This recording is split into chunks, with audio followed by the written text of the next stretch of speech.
ముంతా తుఫాన్ను ఎదుర్కోవడానికి సర్వసన్నద్ధంగా ఉన్నాం. జిల్లా కలెక్టర్ ఎస్ రామ్ సుందర్ రెడ్డి ఎటువంటి ప్రాణ ఆస్తి నష్టాలు జరగకుండా ముందస్తు జాగ్రత్త చర్యలు తీసుకున్నాం. ప్రసవ సమయానికి దగ్గరగా ఉన్న గర్భిణులను ఆసుపత్రికి తరలిస్తున్నాం. 69 తుఫాన్ ప్రభావితమయ్యే అవకాశం ఉన్న గ్రామాలు, లోతట్టు ప్రాంతాలపై ప్రత్యేక దృష్టి సారించాం. పునరావాస కేంద్రాలు గుర్తించి ఆహార పదార్థాలని, మందుల్ని సిద్ధంగా ఉంచాం. సచివాలయాల్లో సిబ్బందిని సిద్ధంగా ఉంచి గ్రామ స్థాయిలో సైతం యంత్రాంగాన్ని అప్రమత్తం ఉంచాం. తుఫాన్ రేపు తీరాన్ని తాకే అవకాశం ఉంది. భారీ వర్షాలు, ఈదురుగాలులు వీస్తాయి. అత్యవసరం అయితే తప్ప ప్రజలు బయటకు రావద్దు. కలెక్టర్ రామ్ సుందర్ రెడ్డి. సో ఇది దాటిన తర్వాత మనకు నార్త్ కోస్టల్ ఆంధ్రాకు హెవీ రెయిన్స్ వార్నింగ్, అలాగే గేల్స్ అంటే గాలి వచ్చే అవకాశం ఉందని చెప్పి మనకు వెదర్ ఫోర్కాస్ట్. సో దీనికోసం మేము ఆనరబుల్ సీఎం గారు రెగ్యులర్గా మాకు రివ్యూ చేస్తున్నారు. అలాగే మేము కూడా ఆల్ డిపార్ట్మెంటల్ హెడ్స్ని రెడీగా పెట్టుకున్నాము. All facilities are made available at the field level as well. So దీనికోసం మేము control rooms are established at all levels. అంటే మనకు డిస్ట్రిక్ట్ లెవెల్లో కానీ, కాన్స్టిట్యున్సీ లెవెల్, మన డివిజనల్ లెవెల్లో కానీ, మండల్ లెవెల్లో కానీ, విలేజ్ లెవెల్లో కూడా మనము ఏం చేసామంటే ఆల్ ది సచివాలయం ఎంప్లాయీస్ అందరినీ కూడా ఉండమని చెప్పాం. All leaves are cancel. So వీళ్ళంతా కూడా విలేజ్ లెవెల్లో ఉన్నారు. సో వీటితో పాటు మనకు అన్ని లో లయింగ్ ఏరియాస్ ఏమున్నాయి, ఫ్లడ్ ప్రోన్ ఏరియాస్ ఉన్నాయి అనేది కూడా ఐడెంటిఫై చేసుకున్నాము. 69 ఏరియాస్ ఉన్నాయి అక్రాస్ ది డిస్ట్రిక్ట్. వాటన్నిటిని కూడా మేము ఐడెంటిఫై చేసుకున్నాం. అంటే హెవీ రెయిన్స్ వచ్చినా, లేకుంటే నాగావళికి ఎక్కువ ఫ్లడ్ వచ్చినా కూడా ఏం అయిపోతాయి, ఎంత లెవెల్కి ఏ విలేజ్ ఎఫెక్ట్ అవుతుంది అనేది కూడా మేము ఐడెంటిఫై పెడితే అవన్నీ కూడా రెడీగా పెట్టుకోవడం జరిగింది. వీటన్నిటిని వీళ్ళందరినీ కూడా పటాల్ వాటర్ వచ్చేస్తే రిహాబిలిటేట్ చేసుకోవడానికి రెడీగా ఉన్నాము. 71 రిహాబిలిటేషన్ సెంటర్స్ కూడా మేము ఐడెంటిఫై చేసుకోవడం జరిగింది. వాటన్నిటి కూడా రెడీ చేసుకుంటున్నాం. So they are ready. Immediately ఎప్పుడైతే మనకు అవసరం వచ్చిందో ఇమ్మీడియట్లీ 71 సెంటర్స్ కూడా మూవ్ చేయడానికి మేము రెడీ అవుతాం. స్టేట్ నుంచి మాకు ఒక 8 సచివాలయాలు అఫెక్ట్ అవుతాయి ఈ విండ్స్ వల్ల అనేది కూడా వచ్చింది. ఆ 8 సచివాలయాలు కూడా మనం ఎస్పీ గారికి కమ్యూనికేట్ చేయడం జరిగింది. అక్కడ ఒక స్పెషల్గా మనం అంటే టవర్ ఏమన్నా అఫెక్ట్ అయిపోయి సెల్ సిగ్నల్స్ పోకపోయినా కూడా ఒక పోలీసుని అక్కడ మ్యాన్ ప్యాక్ ఒకటి ఏర్పాటు చేసి అక్కడ పెట్టడం జరుగుతుంది. సో వాళ్ళని కూడా మనం ఏర్పాటు చేసుకోవడం జరిగింది. సో వీటితో పాటు మనకి ఎక్కడైతే రోడ్స్ బ్లాక్ అవుతాయి అనుకుంటున్నామో అవన్నీ ప్లేసెస్ కూడా ఐడెంటిఫై చేసుకున్నాం. కల్వర్ట్స్ ఉన్నాయి, లో లయింగ్ ఏరియాస్ ఉన్నాయి, అవన్నీ కూడా ఐడెంటిఫై చేసుకున్నాము. వాటన్నిటికి కూడా మేము విఆర్ఓస్ అండ్ పోలీస్తో ఇమీడియట్గా వాటర్ వచ్చి దాని మీద వెళ్తుంది అన్నప్పుడు ఇమీడియట్గా మేము స్టాప్ చేస్తాం ట్రాఫిక్ని. So we'll not allow any traffic pass through. అది చేస్తున్నాము. రెండవది, గెయిల్స్ వస్తే ఎక్కడైనా చెట్లు పడిపోయే అవకాశాలు ఉన్నాయి కాబట్టి మేము tree cutters at all strategic locations in every mandal పెట్టడం జరిగింది. Primary focus on the national highways, state highways, district roads. First ఈ ప్రయారిటీ కింద మనం క్లీన్ చేస్తాము. ఆ తర్వాత సబ్ లేన్స్కు మనం వెళ్ళడం జరుగుతుంది ట్రీస్ పడిపోతే. అండ్ ట్రాన్స్పోర్ట్ డిపార్ట్మెంట్ను అలర్ట్లో పెట్టాము. ట్రాన్స్పోర్ట్ డిపార్ట్మెంట్ వారు కూడా వాళ్ళ కాంటాక్ట్ నెంబర్స్ ఇవ్వడం జరిగింది. ఇన్ టైమ్ ఆఫ్ నీడ్ ఆ లోకల్లోనే మనకు ట్రాక్టర్స్ కానీ వేరే వాట్ ఎవర్ వెహికల్స్ దిక్కన అరేంజ్, అడిషనల్ వెహికల్స్ కావాలన్నా ఏ ప్లేస్లో కావాలన్నా అరేంజ్ చేయడం కోసం పెట్టుకున్నాము. వాళ్ళు కూడా 200 ట్రాక్టర్స్, వెహికల్స్, డోజర్స్ అడిషనల్గా పెట్టుకొని ఉన్నారు వాళ్ళు కూడా. So when ever need arises దానికోసం. నెక్స్ట్ పీడిఎస్ రైస్ మూవ్మెంట్ కోసం మనం ప్రయారిటీ ఏ ఏరియాస్ అయితే మనకు అఫెక్ట్ అవుతున్నాయి అనుకుంటున్నాము వాటికి మూవ్మెంట్ అయిపోయింది, మూవ్మెంట్ జరిగింది. సో ఇంకా ఎక్కడన్నా మనకు సెకండరీ ఇంకా ఉంది, ఇక్కడ కూడా అఫెక్ట్ అయింది ఒకప్పుడు అనేది ఇప్పుడు ప్రయారిటీ ఇస్తున్నాము. వాటికి కూడా పీడిఎస్ రైస్ మనం మూవ్ చేస్తాం. ఆల్ స్కూల్స్కి హాలిడేస్ ఇవ్వడం జరిగింది 3 days కూడా.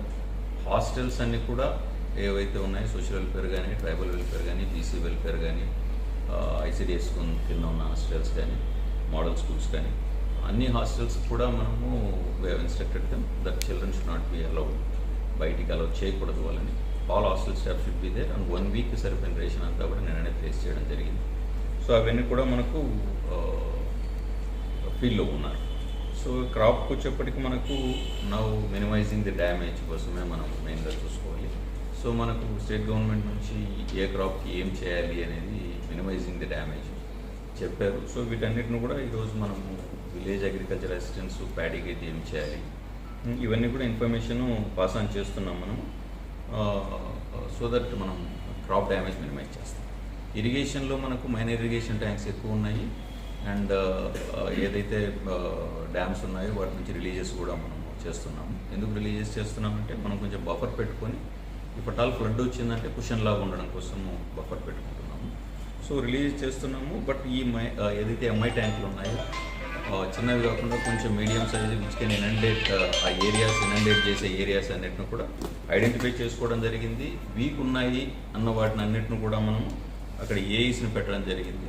సో దట్ అవి ఇనండేషన్ కాకుండా ఎక్కడైతే బ్రీచ్ కాకుండా చూడడానికి ఒక ఏఈలను కూడా మనం అక్కడ ఏర్పాటు చేసుకోవడం జరిగింది. All MC sir municipal commissioner sir ready అర్బన్లో కూడా ఎక్కడైతే మనకు ప్రాబ్లం వచ్చింది immediate response emergency response teams పెట్టుకోమని చెప్పడం జరిగింది.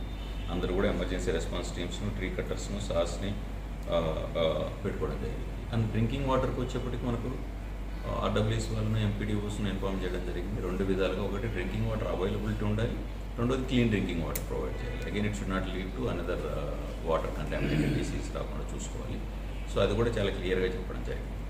సో అది ఒకటి. అండ్ మన ఏపీ ఈపీడీసీఎల్కి వచ్చేప్పటికి ఆల్రెడీ మనకు 1200 వరకు మనకు పోల్స్ అన్ని ఇప్పుడు డిఫరెంట్ ప్లేసెస్లో మనం ఏర్పాటు చేసుకోవడం జరిగింది. సబ్స్టేషన్స్లో మ్యాన్ పవర్ను ఉంచుకోవడం జరిగింది. సో అడిషనల్ మ్యాన్ పవర్ ఇంకో 1000 పోల్స్ నేను అరేంజ్ చేసుకోండి అని చెప్పాను. So they are AP EPDCL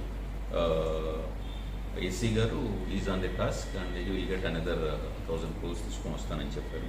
so మనకైతే ఇప్పుడు 1200 పోల్స్ ఇప్పటాలు ఏమన్నా మేజర్గా జరిగి గాలి వచ్చేసి ఆ పోల్స్ పడిపోయినా కూడా అవన్నీ కూడా మనం ఇమీడియట్గా రెక్టిఫై చేయడం కోసం. అండ్ తాజ్డ్ హౌసెస్ ఎక్కడ ఉన్నాయని అది కూడా ఐడెంటిఫై చేసుకున్నాము. తాజ్డ్ హౌసెస్ మనకు చిన్న చిన్న గుడిసెలు ఉంటాయి. సో అక్కడ ఉంచకుండా ప్రజల్ని ఇమీడియట్గా రేపు మనకి ఎక్కడైతే దాటుతుందో ఆ తర్వాతే మనకు వస్తాయి కాబట్టి రేపు మార్నింగ్ నుంచి వీళ్ళందరినీ సెక్రటేరియట్లో కానీ స్కూల్స్ హాలిడేస్ ఇచ్చాం కాబట్టి స్కూల్స్లో అందరూ హెడ్ మాస్టర్స్ ఉండమని చెప్పాము, హెడ్ మాస్టర్స్ను టీచర్స్ని. సో వాళ్ళ ఆ స్కూల్స్లో కానీ వాళ్ళని తాజ్డ్ హౌసెస్ నుంచి వెళ్తే మనం ఫుడ్ ప్రొవైడ్ చేసి వాళ్ళను అక్కడ ఉండే ఏర్పాటు చేసుకోమని చెప్పడం జరిగింది. అండ్ ఇంకా వల్నరబుల్ సెక్షన్స్ మనకు ఉన్నారు. పర్టికులర్గా వల్నరబుల్ సెక్షన్స్ అంటే ప్రెగ్నెంట్ ఉమెన్ మనకి నెక్స్ట్ 10 daysలో ఎవరు డెలివరీ అవుతారు అనేది వాళ్ళందరినీ లిస్ట్ తీసాము. మన ఐసీడీఎస్ వాళ్ళ దగ్గర ఉంటాయి ఇవన్నీ కూడా. వాళ్ళందరినీ కూడా మూవ్మెంట్ స్టార్ట్ అయింది. We're moving them to the hospitals. 10 days అంటే మనకి ఎప్పుడైనా ఈ రోజు అయినా జరగచ్చు, 10 days తర్వాత అయినా జరగచ్చు. So we cannot take risk రేపు. కాబట్టి వీళ్ళందరినీ కూడా మనము హాస్పిటల్స్ మూవ్ చేస్తాం, డ్యూటీస్లో ఉన్నారు. సో వాళ్ళ హాస్పిటల్స్కి మనం ఈ ఉమెన్ అందరినీ కూడా మూవ్ చేయడం జరుగుతుంది. So we're prepared to meet the eventuality of the మోతార్ తుఫాన్. రానున్న 3 రోజులు తీవ్రత ఏ రకంగా ఉండదు సార్ జిల్లాలో?